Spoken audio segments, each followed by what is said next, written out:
Sidang ijazah Jokowi di PN Solo kembali memanas. Pendapat hakim dinilai bertolak belakang, begini tanggapan kubu Roy Suryo. Secara material tidak ada yang salah dari pembuktian kami. Hanya hakim berpendapat bukti kami karena tergugatnya itu adalah 1, 2, maka dijadikan 1, itu ditolak. Harusnya bukti penggugat 1 juga 1, bukti penggugat 2 disebut bukti P2, itu saja. Tapi secara prinsip tidak ada kewenangan siapapun yang mengatakan bahwa itu bukan KTP-nya saudara Bangun Sutoto, itu bukan KTP-nya saudara Top Taufan Hakim. Hanya saya juga tidak tahu mengapa itu bertolak belakang dengan prinsip-prinsip beracara yang sederhana, cepat dan murah. Harus mundur lagi, dan saya kaget juga ya, saya kecewa juga kenapa pembuktian itu hanya sekali. Lalu kekecewaan saya yang ketiga apa? Berulang sebelum sidang penyampaian bukti saya sudah mengatakan mohon diizinkan kami melakukan cross examination. Kenapa? Karena kami semua yang di ruangan ini, apakah penggugat, hakim dan tergugat, itu adalah orang awam, orang yang tidak paham tentang ijazah analog, ijazah digital, nggak paham. Karenanya cross examination itu maksudnya ketika kami menghadirkan ahli dan kemudian lawan berikutnya mereka menyajikan bukti, boleh ahli kami yang sebelumnya itu untuk hadir memeriksa keaslian bukti. Tetapi nampaknya hakim sudah saya katakan hakim sudah goyah begitu ya, dan hakim selalu mengatakan hakim punya kebijaksanaan. Bukan, aturan hukum acara perdata cuma 2, HR sama BW ya, atau kitab undang-undang hukum perdata. Itu teman-teman. Ya, oke, pertanyaan menarik. Untuk tanggal 30 2 hal yang saya siapkan. 1, saya memperbaiki bukti sebagaimana yang dikehendaki oleh majelis hakim.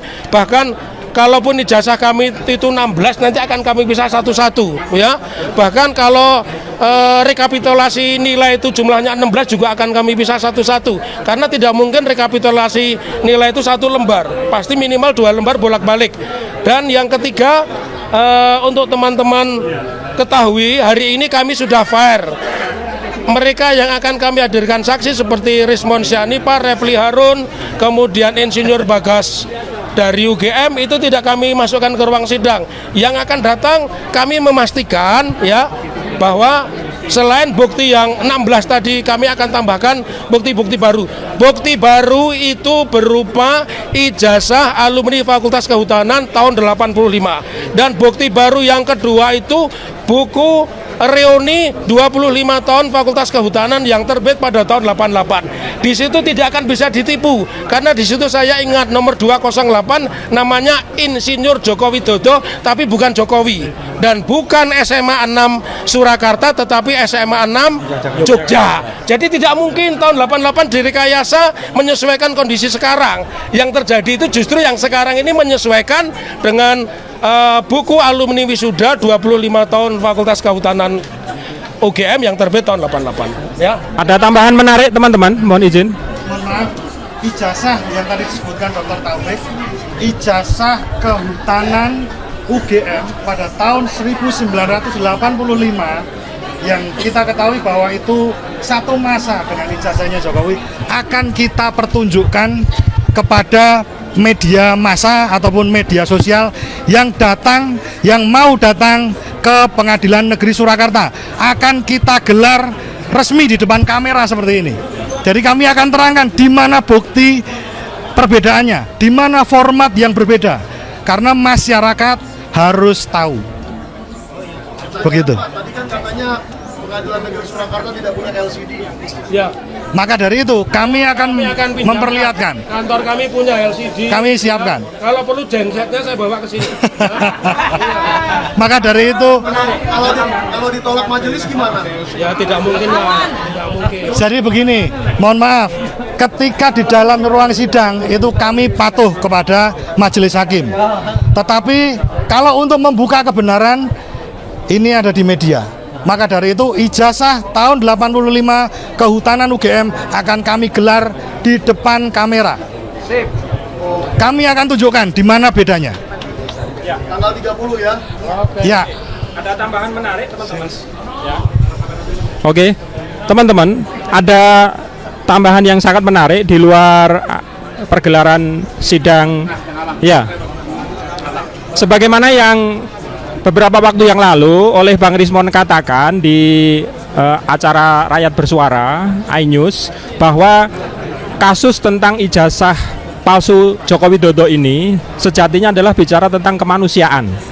Nah, mengingat yang pertama, pada bulan Desember tahun 2025 ini bertepatan juga dengan Desnatalis Universitas Gadjah Mada, kampus kami tercinta, saya, Bang Rismon, Dr. Tifa, Mas Roy, Bang Refli Harun, Mas Nurmadi, dan juga teman-teman alumni yang lain.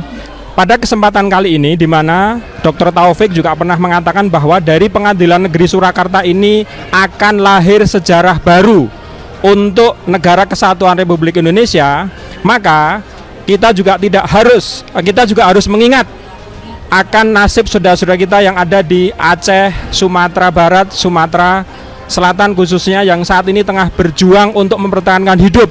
Karena itu izinkan kami di lingkungan Pengadilan Negeri Surakarta ini, tanpa mengurangi rasa hormat, kami mewakili sebagian alumni Universitas Gadjah Mada yang tergabung dalam Kagama, keluarga alumni Universitas Gadjah Mada, nanti secara bergantian, baik di dalam kesempatan saat ini ataupun nanti di luar acara konpes, kami akan menandatangani sebuah salinan ijazah yang memang sengaja kami perkecil. Ini kami dapatkan dulu dari KPUD Surakarta, kami perkecil dan kemudian sengaja kami bikin kusut. Ya, begitu pula backgroundnya yang berwarna biru, ini juga kami bikin kusut. Biru melambangkan kampus biru, identik dengan Universitas Gadjah Mada.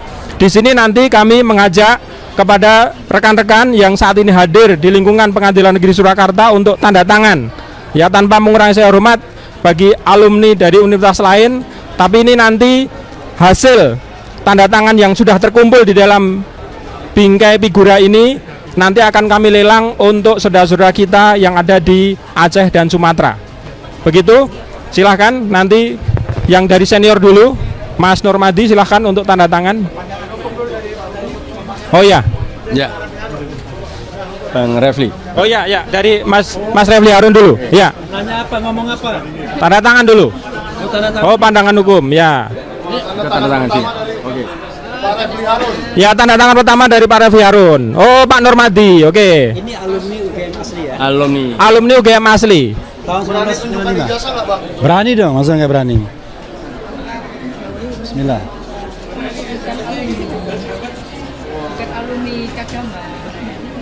Oke. Nanti Bang Rismon menyusul ya, Bang. Dan juga Mas Roy, Mbak Tifa, dan juga teman-teman yang lain. Apa? Nanyanya apa? Lazim nggak, Bang, pengadilan itu menunda karena salah menomorkan berkas? Saya tidak mau menilainya. Yang saya ingin nilai adalah harapan saya. Nah, jadi silakan nilai harapan saya. Karena begini, harapan kita semua sebenarnya cuma satu, yaitu mendapatkan sebuah hak atas informasi yang benar-benar solid, bisa dipertanggungjawabkan, bisa dipercaya mengenai ijazah Jokowi. Apakah ijazah itu palsu atau memang benar-benar asli? Kita sudah berdebat lama dengan dua kutub yang saling berbeda, diametral 180 derajat.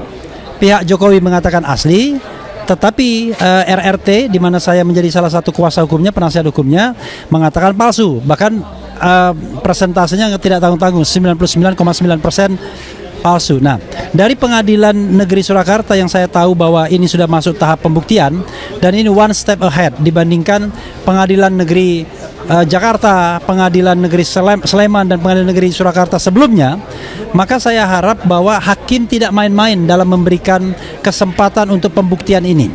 Jangan sampai kemudian kelihatannya gagah di awal, tapi nanti di ujungnya bengkok. Kita tidak mendapatkan sebuah proses pembuktian yang memadai, dan tiba-tiba diputuskan begitu saja dengan tanpa kita diyakinkan bahwa ada sebuah pembuktian yang memang membuat kita yakin bahwa ijazah itu asli atau palsu. Karena itulah marilah kita bersama-sama keep on eyes, ya. Kita pelototkan mata kita kepada Pengadilan Negeri Surakarta ini agar mereka mengerjakan tugas pengadilan yang sesungguhnya. Apa itu? Memberikan kepastian hukum, memberikan keadilan, memberikan kemanfaatan. Jadi pasti ijazahnya asli atau tidak, adil karena diucapkan atau diputuskan dengan benar, dengan alat-alat bukti yang sah, dengan proses yang memadai, dan kemudian bermanfaat bagi kita semua sehingga kita tidak lagi gaduh mengenai hal ini. Perkara kemudian proses selanjutnya mau diapakan setelah ada konfirmasi atau putusan pengadilan ini, itu soal lain. Tapi jangan lupa harus ada putusan yang inkrah, berkekuatan hukum tetap, baru kemudian proses-proses lain bisa dilanjutkan. Nah, saya ingin mengatakan kawan-kawan semua, penersangkaan terhadap RRT itu Roy, Rismond dan Tifa, Roy Suryo, kemudian Rismond Sianipar dan Tifauzia Tiasuma, Dr. Tifa, itu sesungguhnya tidak sah kalau salah satunya dikenakan pasal fitnah misalnya, pasal 311 KUHP dengan ancaman hukuman 4 tahun. Dan itulah dasar untuk menersangkakan mereka, karena mereka mengatakan ijazah itu palsu 99,9%. Persoalannya adalah karena ini sudah masuk di ranah pengadilan, ya harus ada putusan pengadilan yang berkekuatan hukum tetap dulu untuk memproses mereka lebih lanjut. Dan proses itu bisa didapat di Pengadilan Negeri Surakarta ini atau di Pengadilan Tata Usaha Negara. Itulah dua proses pengadilan yang bisa membuktikan apakah ijazah ini palsu atau asli. Kalau palsu, maka selesai, ya, the game is over terhadap RRT. Kemudian kalau asli, kita akan lihat bagaimana proses selanjutnya. Ini yang paling penting. Jadi nanti tanggal 30 Desember kita datang lagi, tanggal 6 Desember kita datang lagi. Kita yakinkan bahwa memang majelis hakim di sini berani, independen, kemudian bisa dipercaya, trusted, sehingga putusan yang dihasilkan oleh pengadilan negeri ini adalah putusan yang bertanggung jawab, putusan yang adil sesuai dengan ira-iranya, yaitu demi keadilan berdasarkan ketuhanan yang Maha Esa. Itu saja ya, makasih. Saya tambahkan, saya perwakilan dari Empati, emak-emak peduli tanah air Indonesia, mewakili emak-emak yang ada di seluruh Indonesia yang memang notabene memang mengharapkan ijazah dugaan palsu Jokowi ini segera terkuak. Padahal hanya selembar kertas itu pun sangat bermanfaat bagi kami, karena itu membuktikan bahwa publik pertanggungjawaban Pak Jokowi harus dibuktikan senyata-nyatanya di sidang hari ini, Selasa ini, tanggal 23 Desember 2025 ini ternyata diundur sampai tanggal 30 Desember Selasa depan. Semoga mendatangkan hasil yang maksimal ya, karena semakin ditunda-tunda bahwasanya dari pihak sana saksi juga sama sekali tidak hadir, hanya pengacara dari sana, dan kami berharap semuanya gentleman menunjukkan ijazahnya dan nantinya akan terbuka bahwa di mata Indonesia ini terlihat yang benar dan yang salah. Demikian dari saya ucapkan terima kasih. Semoga kedepannya akan lebih baik lagi untuk Presiden tahun 2029, jangan seperti sejarah tahun ini sudah dipimpin oleh seorang Jokowi yang saya harap luar biasa, penipu, zolim, dan keji, pembohong. Demikian, terima kasih. Wassalamualaikum warahmatullahi wabarakatuh.